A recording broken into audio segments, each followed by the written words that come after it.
blockchain technology, a protocol as a guardian of trust and identity. I want to talk about the work I've done in the last week or so on blockchain, on Ethereum, on the idea of protocols as a new base, sort of an Internet 2.0. This is a new area for us. We are working on it. We don't have investments now. This is a good example of a work that probably will yield something in the future, but right now is really just explanatory work. This is the Not Even Wrong podcast. It's February 18th, 2021. This is Krim Delko. Since the last update on February 12th, we are down about 5.5%. We are up 16% for the year. The fund is up 16% for the year. The market is up roughly 4.2%. We're outperforming by 11.8%. So in the last week or so, I've been traveling. We were in the southern part of California, particularly Los Angeles, Laguna Beach, and this is not a travel podcast by no means, but I just want to say a few things. It was very difficult to travel in the Los Angeles area, and this is one thing that I think I can attest to fund investing is we always look at signs, macro signs that could be good or bad, and this is certainly a good thing in terms of demand, but it's a bit scary in terms of well, what's going on? Do we have inflation? It was difficult to book hotels. We also went to Palm Springs. We even went to in San Luis Obispo. It was difficult to book a hotel. So in general, we felt that things are a little bit frothy right now, even on the at the level of traveling. And there's always explanations for these things. For example, we could have the situation that the COVID rates are coming down in California. Everybody's traveling. Everybody's sick and tired of being in lockdown. I know all these things. LA is difficult traditionally, so there's a lot of reasons why this could be happening, but it is still something we should be taking into account. I also want to talk a little bit about the interest rate environment. We had a probably 20-30 basis points rise in the last couple of weeks of the 10-year and the 30-year treasury. The good news is that the implied inflation measured by the tips has not gone up, so this is just maybe it's just a bullish sign for the market that we have finally gone through this COVID thing and now demand is coming back and it's going to be good and we're going to have a while of Goldilocks. It's possible. I would say that we should also go back to our previous episodes about inflation where we spoke about the great arbitrage, about the opportunities that, for example, are in various ways presenting themselves. For example, through the fact that remote work from home is enabling housing prices to be stable, not go through the roof, that work from home will probably arbitrage also labor costs and things like that, education, all these big ticket items that influence most Americans, particularly middle class Americans. They should not be going up too much. So we hope that the inflationary pressure in the country is not going too high. The reason we have things like commodity prices going up, I think that has more to do with pure financial market technicalities. For example, easy access to dollars, which then channels money into such investments through emerging markets, for example. But again, this is worth a whole new episode on its own. I want to focus on the work I've done in this last week on this trip. I've actually been working, and that's usually what I do when we do these trips. This is a family trip. So don't get me wrong, I spend a lot of quality time with my wife and my kid. We had some very good times. I surfed, we hiked in the Joshua Tree National Park. So this was all good. But I still take my time and try to do, usually on a trip like that, I try to do something new, something, learn something. It could be, I could read about Picasso's art. I could read about new ways of martial arts, or I could do something professional. And this time it was professional.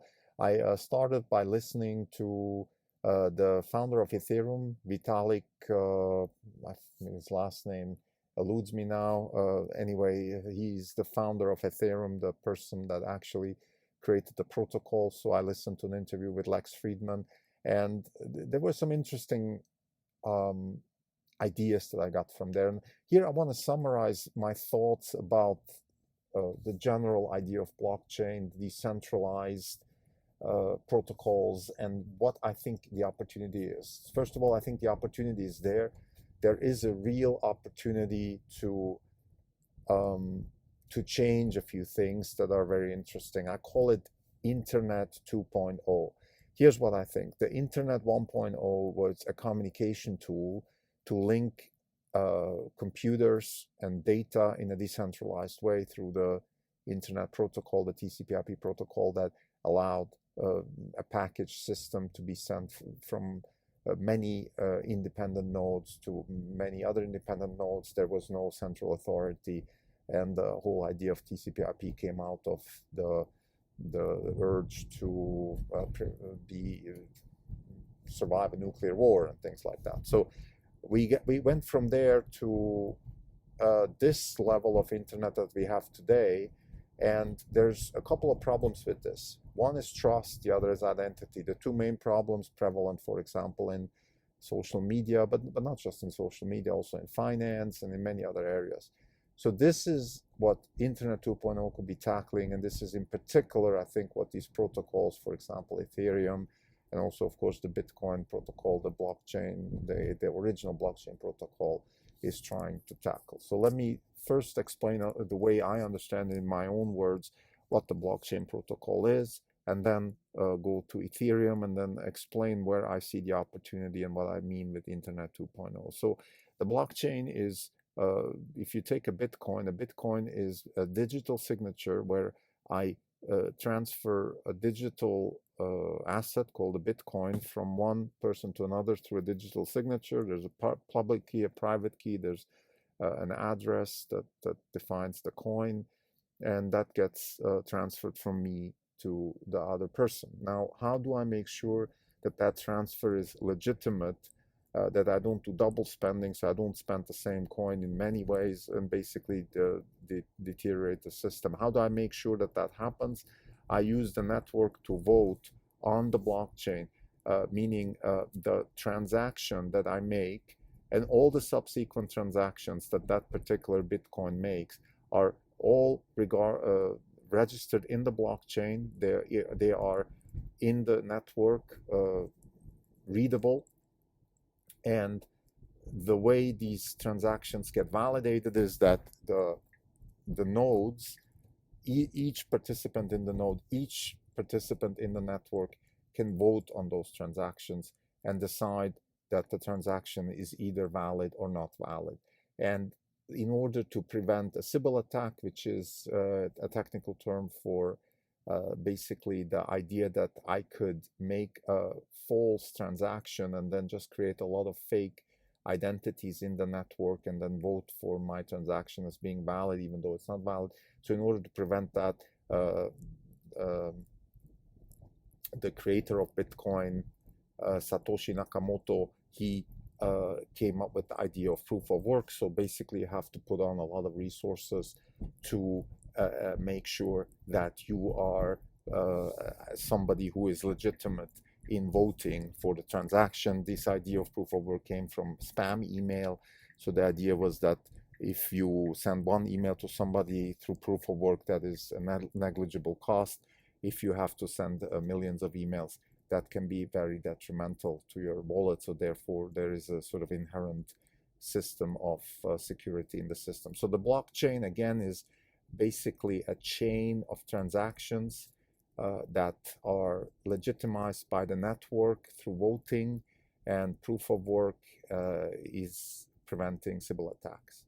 Now, the Ethereum network created by Vitalik goes further and tries to build in code into the contract. So here we're talking about smart contract, and the idea of Ethereum is that you could take this to the next level and create contracts that are more sophisticated than just, let's say, transferring an asset.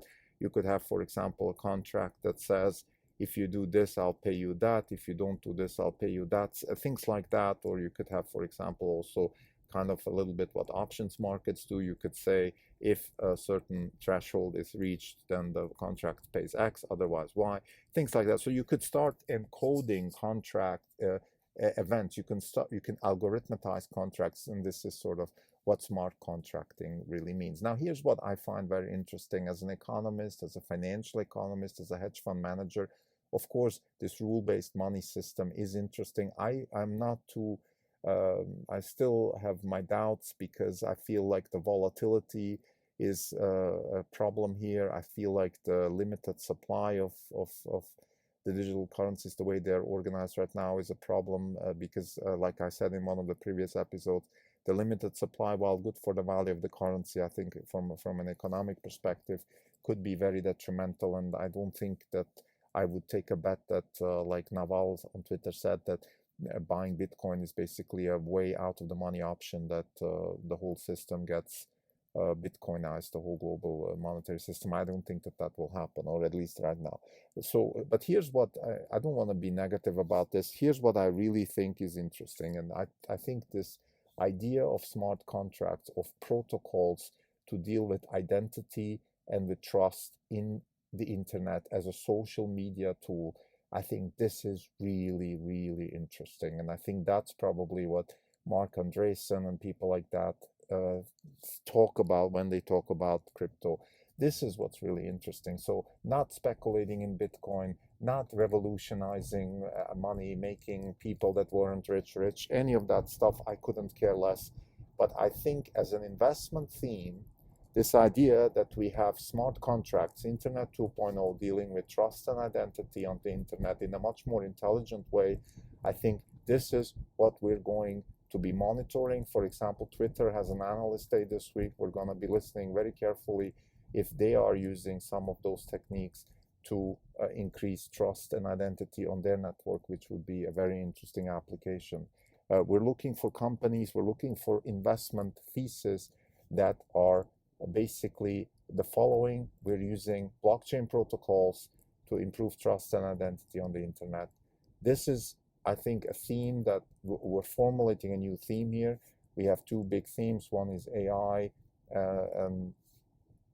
intelligent smart cars, intelligent electric smart cars, the application of AI. The second is CRISPR and the genomics revolution, cell therapies, synthetic biology. So those are the two big themes we have also investments in. The third one is using blockchain technology for trust and identity, dealing with those issues. And we will be working deeper and coming up with investments. Right now, some of the obvious candidates like Square and PayPal don't seem very appealing to us, but this could change. But we're looking for more interesting investments, and maybe Twitter could be one of them.